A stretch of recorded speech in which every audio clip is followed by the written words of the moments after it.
अमिताभ बच्चन एक भारतीय अदाकार, कभी कभार प्लेबैक गुलकार, फिल्म प्रोड्यूसर, टेलीविजन के मेजबान और साबिक सियासतदान हैं जो बुनियादी तौर पर हिंदी फिल्मों में काम करते हैं।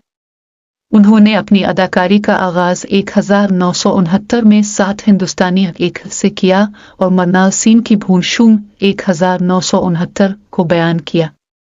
बाद में वो ऋषिकेश मुखर्जी की आनंद 1971 में डॉक्टर भास्कर बनर्जी के तौर पर नजर आए, जिसके लिए उन्होंने फिल्म फेयर एजाज बराए बेहतरीन मुआविन अदाकार जीता।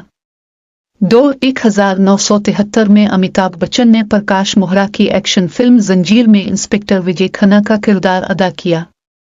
इसके बाद वो कई फिल्मों में विजय के किरदार के साथ नजर आए। 3 अशारिया के दौरान ही वो अभिमान और नमक हराम में नजर भी आए। बाद में इन्हें बेहतरीन मुआविन अदाकार का